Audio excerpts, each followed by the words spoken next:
Thank you for joining Dr. James, Rini, and I, the Curiosity Conduit, Dana Ortiz, for a look behind the curtain of letting destiny deliver. Dr. Rini is a practicing psychotherapist for the last 46 years, and I am a retired law enforcement officer with 26 years' experience, and am now a psychology student. Please feel free to add comments or ask questions below, and make sure to subscribe and like.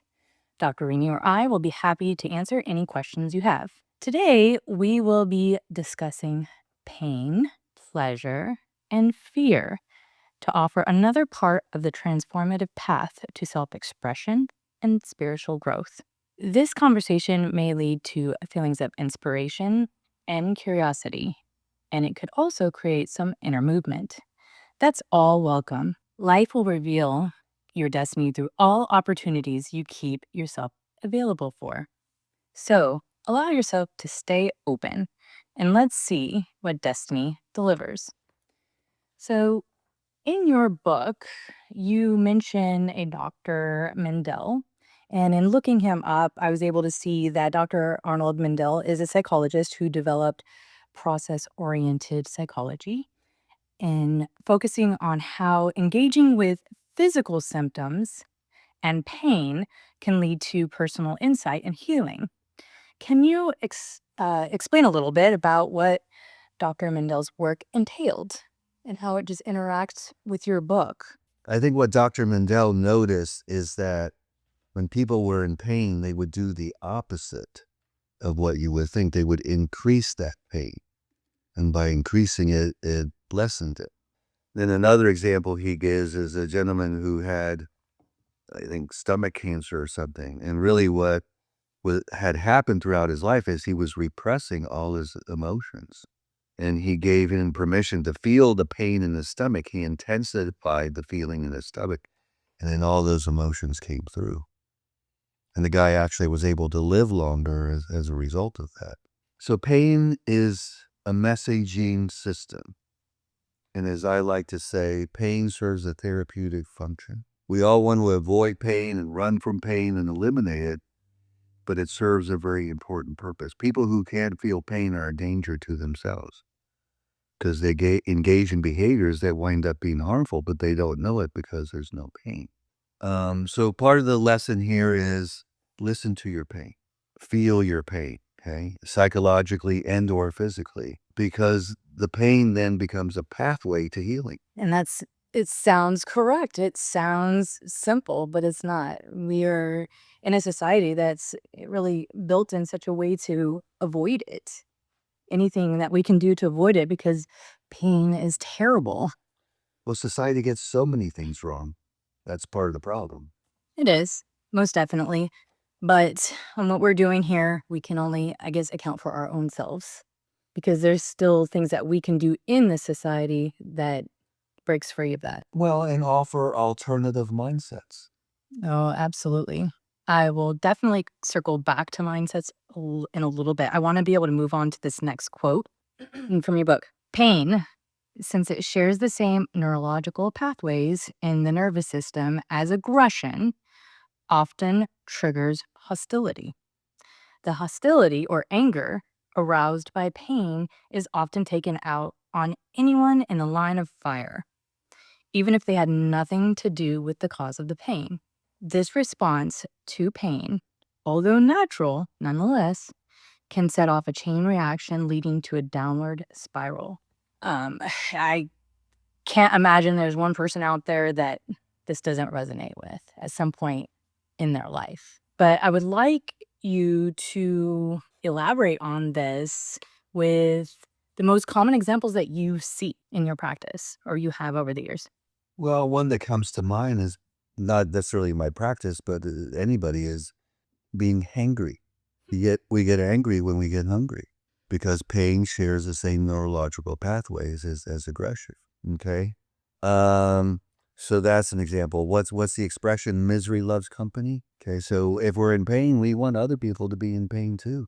I'll give you an example of everyday life. When I was a teenager, a friend and I were riding, and he was driving and I was riding the car. And we were going down this 2-lane road under construction, and this car passes us. So he kind of lightly tapped on the horn saying, not a good idea. The car stopped in front of us, so we couldn't move, got out. We rolled up the windows, and he comes and he starts pounding the windows, trying to break them. So we reversed, went the other direction, and hid in a trailer park. And what we saw on the window was blood. This guy had just come out of a bar. This was in the middle of the day, probably had a bar fight and was angry. And so anything that anybody would do that upset him, he would then take that aggression out on them. So it's non-discriminating. The expression, bad day at work, you come home and you kick the dog. Oh, why you gotta use that one? Poor dog. I got a one. It's a metaphor. You don't really kick the dog. Oh, don't say that one. Use something else. Poor dog. I do have an example. Okay, good. And it's something I personally went through, but I know it does resonate with a lot of others. So you have the pain of losing a loved one, and you're not dealing with it in a healthy manner. And it just feels natural to go to that aggressive state. And this actually happened with me. I remember I was just walking down sidewalk, and it was literally in the middle of the night. And I was like, I dare somebody to come. Like, I wanted somebody to come attack me. I was just not in the best space. But I've seen so many of previous people that I worked with that was not able to process things in that same way. And people who I know, and for any law enforcement listeners, this is people on scenes where we've had it where somebody's died and then they're trying to fight us just because they don't know how to process it. And I think that this is where it stems from, right? Is that fair to say? Yeah. So it's just another way to. I would say that even a step further, that aggression can be on yourself. People hit themselves or, do things to hurt themselves because they're taking the aggression out on themselves because they're in pain. Yeah. So obviously that's not the way we want to deal with pain.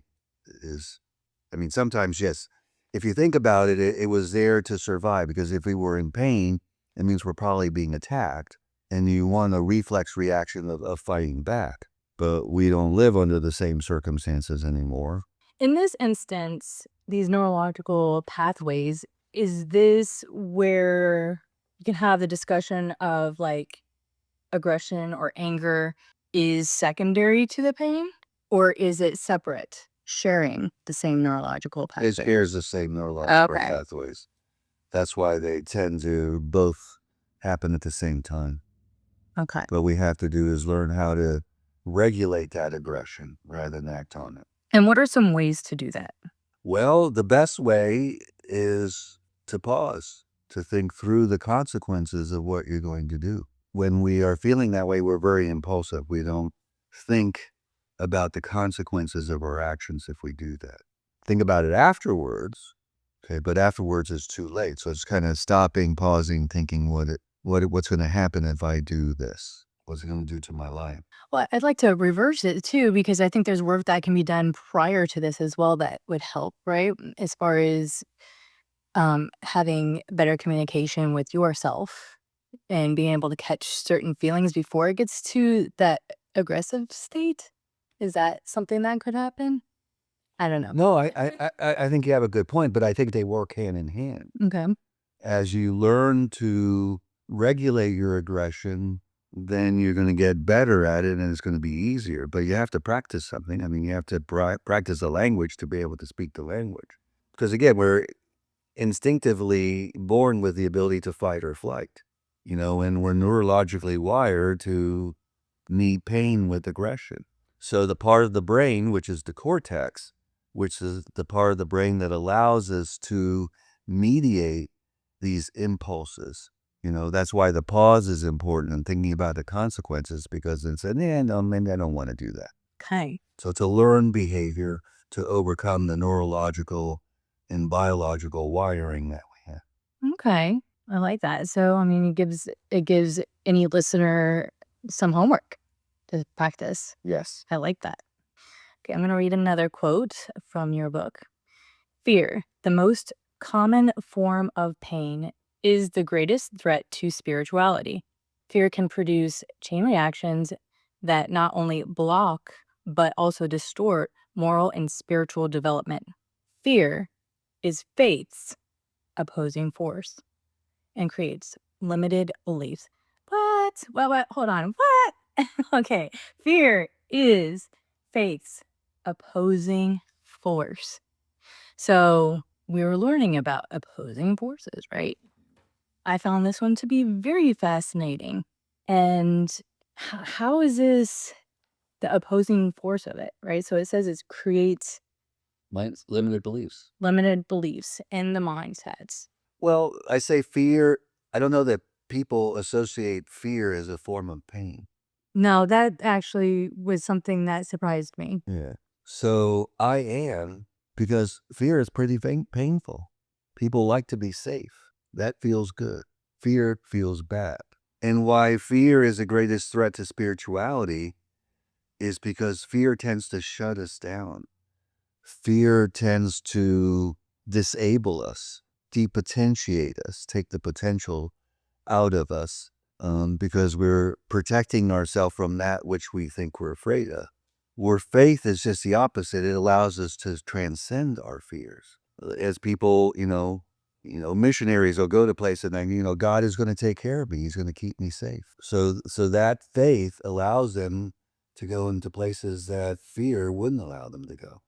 So if what you're saying is true, that fear increases limiting beliefs, then that would mean or suggest that faith breaks down the barriers of limiting beliefs or limited beliefs. Yes, it unlimits you. It unlimits you, You become unlimited.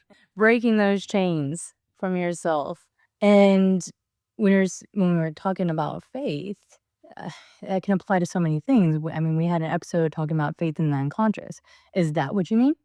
Faith in is itself is a process. It's a powerful it's like hope. And when you have faith, you are more likely to overcome adversity and obstacles.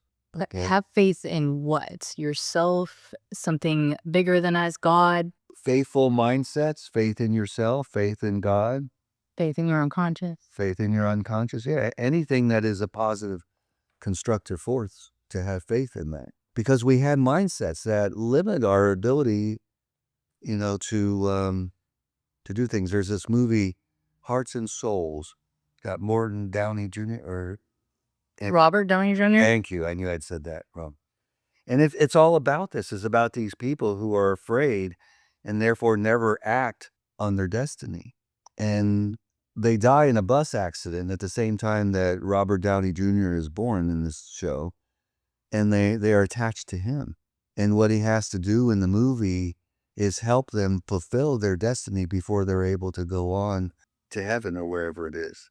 Because they haven't finished it in real life, they had to finish it. And it's just kind of a cool story because fear limits us. People who have anxiety will not do things that, I have one client, he won't go to the grocery store because he's afraid he's going to have a panic attack. He won't go anywhere unless his mother's with him. And this is a 35-year-old man. Well, I mean, there is something to self-fulfilling prophecies as well. But it's very typical. Anyone who's had a panic attack or anxiety attack, from that point on, they forever worry that they're going to have another one. And before that, they never thought about it. And then it limits them because, well, what if the what if, that's the great, fearful statement. What if I have a panic attack? So I stay home. And the worst part of that is giving into fear only strengthens fear, makes you more fearful of what it is you're afraid of, and especially anxiety. And I think it increases anxiety because anxiety also appears when we're not taking action. Because anxiety is all about action. Your heart starts beating faster so it can pump the oxygen to your muscles quicker so you can fight or flight. That's the whole point of anxiety. So if we're stuck in neutral and stepping on the gas, we're going to have a lot of RPMs, but we're not going to be moving anywhere. So when you see somebody like that, who's stuck like that, right? It would be a key indicator that they're not trusting themselves, not having faith in their unconscious, not having positive mindsets. Would that be accurate? Well, any one of those. It could be just one little thing sometimes that holds a person back. Hmm. I had a client She went out for track in middle school, I think it was. And the coach goes, "You're going out for track?" He goes, "You're too fat." Guess what? She became bulimic after that. No, that's terrible.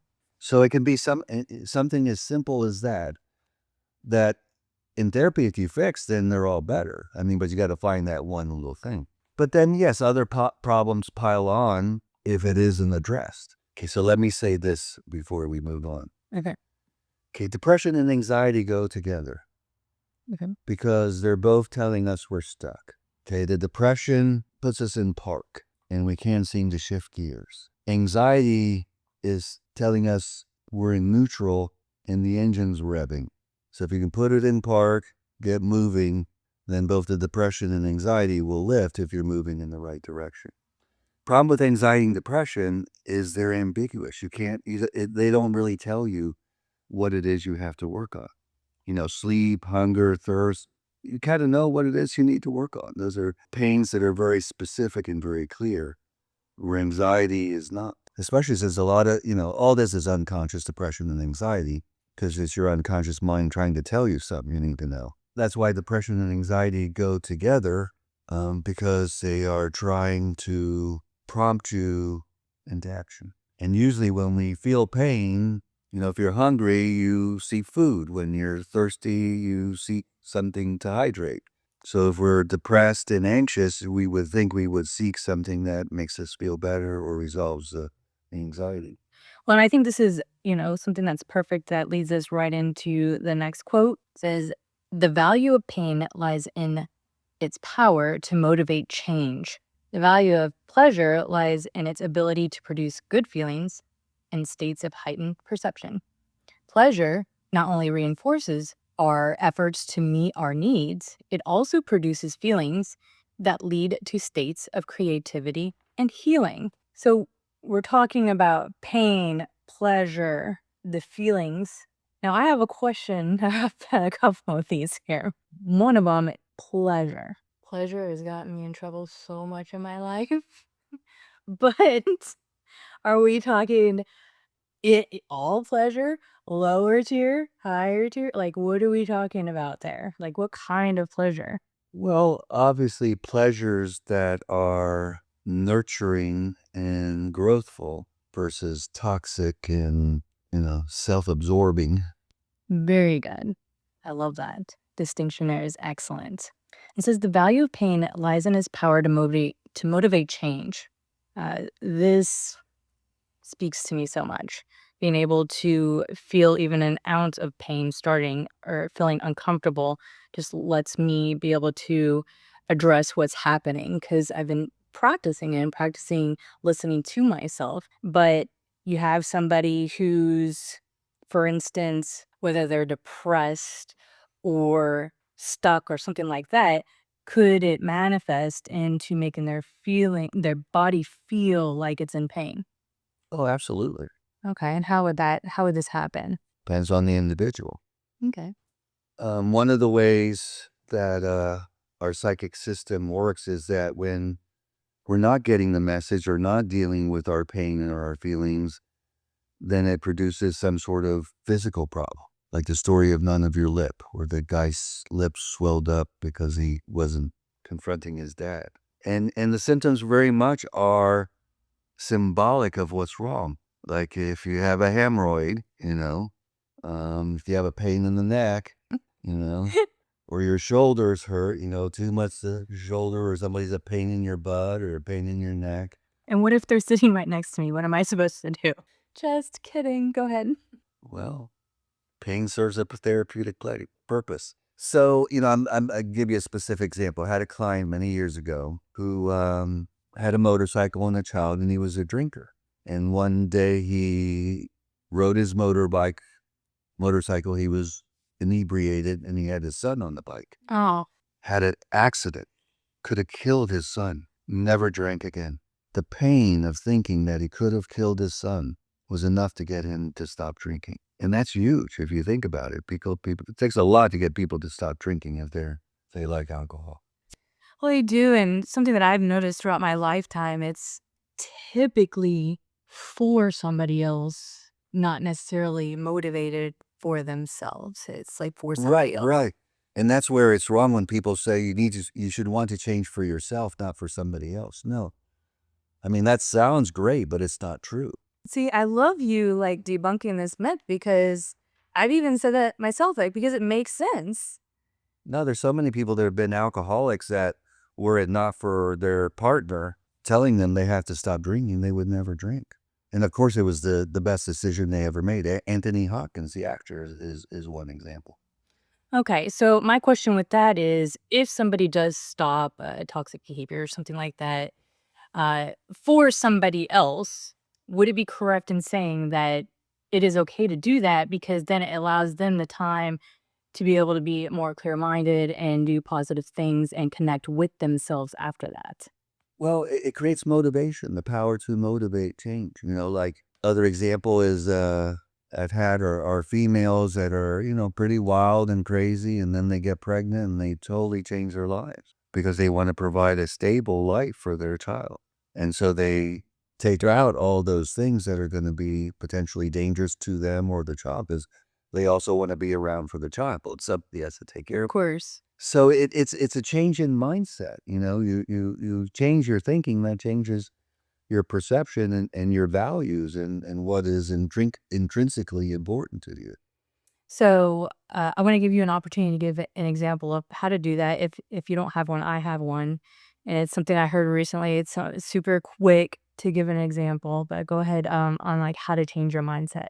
Well, I want to hear yours first. Okay, well I'm stealing it, so it's Yeah. not mine. I'm All right. stealing it, Yeah. and I've heard it in the past. So I was like, this is good to say again. So if I were to say to you, look for everything that's pink in the room. Do you know where I'm going with this? No. Okay. So look at this whole room and look at everything pink. Okay. Yeah. All right. Now tell me everything that's blue. Okay. Well, this is your office, so it's kind of not fair, but you get my point here. And you're going to say, well, I'm not sure, but you could tell me everything that was Yeah, pink. that's a very good example. And It so creates a mindset. it does. And the point of it is, right. But now when you start to look, okay, start looking at all the blue. So when you start looking and putting in your mind what you're looking for, you'll start to see it. Exactly. And so that's how it works, as I believe, and that's how it works. That's very good because it's the opposite. Like I've said, mindsets create blind spots, and the ability to shift mindsets creates awareness. I like that. So flexibility opens doors. It certainly does. Yeah. As opposed to rigidity creates deterioration. How can we each find ways to use both pain and pleasure as tools for personal growth and healing, rather than letting them distract us from our true potential? Well, that goes back to the inner core. Love is very pleasurable. Being able to accomplish things and succeed and be yourself, all those things are pleasurable. Being kind to people, making them feel good. So there's all kinds of pleasures that are positive and mutually beneficial. The pleasures that are dangerous are the ones that I would categorize as being selfish. Really, no one benefits, so to speak, other than you. If you're drunk, no one else is benefiting from you being drunk. Yeah. Okay. Except you, if you see that as a benefit. So anything toxic only benefits the person that's doing that. Now, see, one of the things I would say, and this goes to a statement earlier in that quote, is pleasure leads to states of healing and creativity. And I think that's why people pursue pleasure, like drugs and alcohol, because initially we're more creative. We feel better. Okay. But of course, it's toxic, so it winds up causing deterioration. Watching the tides come in and out is nice, but it's also causing beach erosion. Okay, so people seek out drugs and alcohol because it hides their creativity. I know actors who like to drink a little bit before they go on stage. Okay, or writers like to smoke pot or whatever because they feel it makes them more creative. So finding those heightened states that can produce the healing creativity without the toxicity. I'm thinking of those, massive churches where you have a healer and it creates heightened states. So it's legitimately heal people because of the heightened states that are created by the thousands of people, and the focus is on you and the attention is on you. And then the person touches you in a certain way that's supposed to be healing, and can be powerful just because of the heightened state. So, if you're looking for that answer through drugs and alcohol, the problem is it is putting you under the illusion that that heightened state is going to give you the answer. So looking for a more natural heightened state, like people like to run because they get high off running, runner's high. I do it with weightlifting, Yeah. like Olympic weightlifting. Definitely get high off that. All right, so how can we find ways? Well, I think the best way to answer that is by noticing what effect the ways you use pain and pleasure have on yourself and others. Like somebody may cheat on their wife, gives them pleasure. But think about the effect that that's going to have on their wife as a way to temper seeking pleasure in that way. Because you've loved the person, you're not wanting to cause them pain. Of course, their pain is going to come back and be your pain. It's good stuff there. If you're not happy with your marriage, get out of it and then pursue what you need. And then you have the pleasure of doing it the moral and ethical way. I can attest to that. Being a real cop, divorced twice. You're only just a cop if you're divorced once. You're a real one when you're divorced twice. And I will say, if you think the finances are an issue, you have to stay for the money. No, everybody figures it out. Cops are smart. And you figure it out. And you figure it out with this partner if you don't want to be there. Or how about you do things to try to work on stuff? But with that said, would you like to add anything else? Because we are at the end. Not that I could think of in the moment. Okay. Thank you for joining Dr. Rini and I on this journey behind the curtain of letting destiny deliver. Join us next time as we will be discussing Norman Cousins and explore how positive emotions and laughter can play a powerful role in healing. Remember, questions or comments are welcome below. Now ask yourself, what part of your life might destiny be trying to speak through right now? Keep exploring, stay curious, and remember, destiny isn't something you chase, it's something you allow. Until next time, be well.